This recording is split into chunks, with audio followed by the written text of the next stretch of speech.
Politics have rules and systems just like any game, and as a game designer, James can't help but think about how broken our political system is. And by broken, I don't just mean it's busted, I mean it's broken in a game design sense. The underlying rules and incentives that govern our politics are just wrong. They're completely out of whack.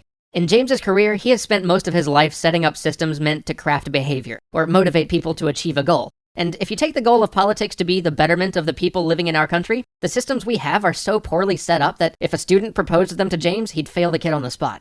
This either means that A, our system has gotten so far out of hand as to not even remotely reflect what it was originally intended to do, and we should fix it, or B, that in the end, the objective of our political system isn't at all the benefit of its citizens, which means we really need to fix it. So we're going to talk about the systems that govern our governance. In the next couple weeks, we'll be talking about some of the mechanics or rules that dictate how politics in the US plays out, specifically filibustering and gerrymandering. But this week, we're going to talk about incentive systems. Even if you're not that interested in politics, I think this will serve as a practical example of why incentive systems are so important in games as well. First, let's talk about the most fundamental thing, the economy. For most of us, we're pretty happy with the government if our wages are going up and our buying power is increasing. If we can start buying homes, paying off our student loans, or simply not worry about how we're going to get through tomorrow, then the US looks pretty grand. And sure, there's a lot more to the economy than that, but that's the part that most of us care about in this huge, complex system that's generally beyond our ken. So let's give our politicians an incentive to do that. Let's tie the wages of a senator or congressperson to how much your average citizen in the US makes. Right now, the median income for someone working full-time in the US is right around $40,000 per year. Now, most people who are in Congress have worked their whole lives to get there, so I'm more than happy to say that they deserve way more than the average citizen makes. So let's say we pay them 2.5 times what the average American brings in. That's a lot more than most of us manage, and it brings them up to $100,000 a year, which I think is a decent income. A person should be able to live on that, even if they have to keep an apartment in DC. And so long as we keep it tied to the median income, if our senators and congresspeople bring us all up $10,000 like they did over the Clinton years, that's a $25,000 raise for them, and if they can pull that off, I'd say they earned it. It would align their goals with the goals of the American people, and help stop ridiculous things like fighting over the debt ceiling or being unable to pass a long-term budget for the US for 3 years running. Because anyone willing to risk the economy's well-being for political reasons would really have to put their money where their mouth is.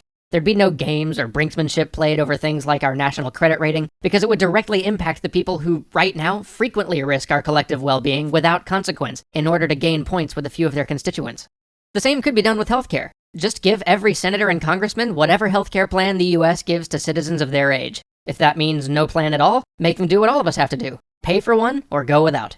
I don't care which side of that debate you're on, it just pains me to see guys get up on the floor of the House and rail against government-subsidized healthcare when they're happily taking a deluxe congressional healthcare package, paid for with our tax dollars that they voted to give themselves. That incentive system is just plain wrong. It's this idea of consequence-free lawmaking, this system of making laws that, in essence, affects everyone but the person whose job it is to make the laws, that throws our entire system out of alignment. Congress needs to be less insulated from the impact of their decisions.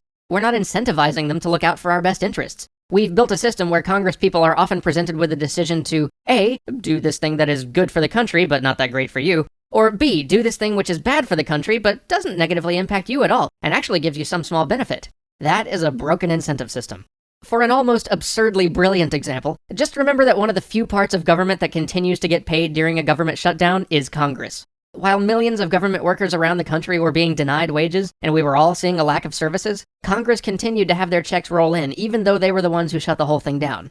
Now, when this came to light, many congresspeople graciously donated their checks to charity, which is great, but it doesn't make the underlying system any less broken. They could drive the government over a cliff and not feel any direct repercussions for it. They couldn't feel any of the pain they were causing the people for whose benefit they were supposed to be governing. For another example, take the recent FAA furlough. It was an act of political drama that cost the country billions of dollars and made the average person spend hours stuck in delays. But as soon as the members of Congress all wanted to go home on congressional recess, they put the FAA back to work in a matter of hours so they wouldn't have to wait for their flights. They did it so quickly that part of the law they had to sign to do it was still handwritten when it went into effect. This sort of power to write oneself out of the consequences of one's decisions makes it impossible to incentivize good governance. In each case where this is possible, like with wages or healthcare, we're going to have to dig in and root it out. But for any of this to work, we have to fix one of the core underlying problems with the incentive system, and we'll be talking about that next week. As for the ideas we've laid out here, I just want to mention before we go, we're expressing all this in a 6-minute video. These are simplified systems I've been describing. They don't answer a lot of the problems, even within the categories they're meant to address, and in this state, there are certainly unanswered problems some of them will create. These are just general ideas, a way to take a step in the right direction, and they're a heck of a lot better than the systems we have right now. James has mulled over and actually designed far more detailed and complex versions of these systems, and I'm sure someone with more time and an understanding of all the levers they have to work with could go a lot further than that. But I wanted to present these first step solutions because I think it's important for all of us to think about the systems and the incentives that govern our politics. These systems run our lives in a very real way. Thanks for watching, we'll see you next week.